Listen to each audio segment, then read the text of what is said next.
Okay, so we're going through holiday recipes, ideas that we have for the upcoming Christmas and winter holiday season. So many good things out there, but I've always been a huge fan of brown butter. I think it tastes simply lovely and it elevates anything sweet. It smells good. So what we've done here is I've melted 4/5 of a stick of Kerrygold butter on almost high, let's say medium high to high. And what we're going for is the butter solids. You can see the milky particles in there.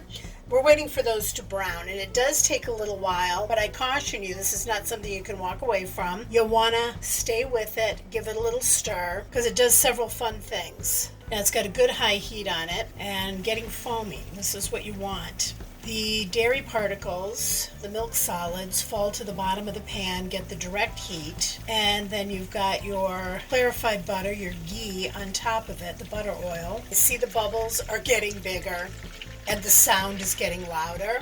At that point, I turn the heat down, probably about medium, because you've heated it up.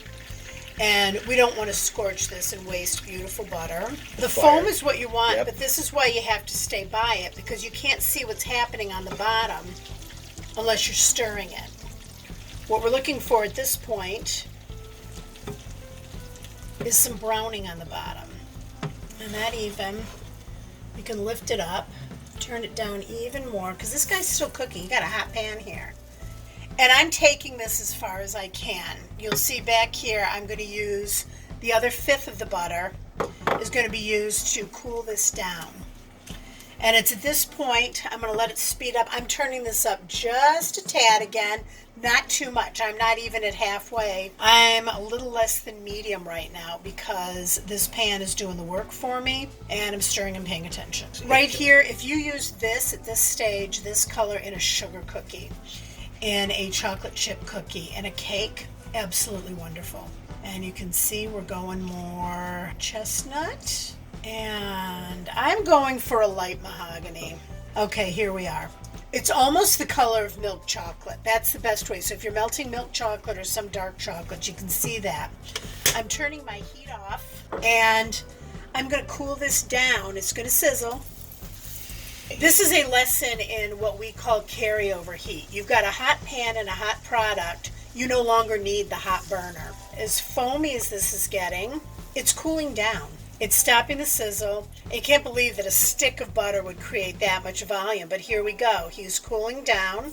So you can see we have cooled it down. The bubbles are sinking, and we continue to stir it so we're not burning it. Completely off the fire. That burner is off, but it's still hot. You can actually, for safety, if you want, transfer this to a trivet. Just put the whole pan down on a safe surface, something under it like a trivet. Let it cool down that way. I'm going to take this over to our stainless steel table and we're going to let this cool down. I'll show you what it looks like after I've stirred it. Let it reincorporate. All right, our pan, our browned butter, it's still liquid, but you can see all of that foam is bubbled out. You can see it's getting a little bit thicker, which means it's cooling down. What we don't want is a separated product. And while the consistency has changed, the flavor is worth it. Just think of so many things this will be good in. And after it solidifies, of course I did this earlier, this is what we're left with. This is what it looks like. And that is a stick of butter. This is a stick of butter. This is a stick of browned butter. And so now that it's solidified, you've seen how good it looks. And if you need to save this for later, go ahead and store this in an airtight container. Glass jar, plastic container, even an ice cube tray. Measure it out so you know how much that you have here. But you've used 1 stick of butter and it's ready to bake with, cook with, or store. So there we have it.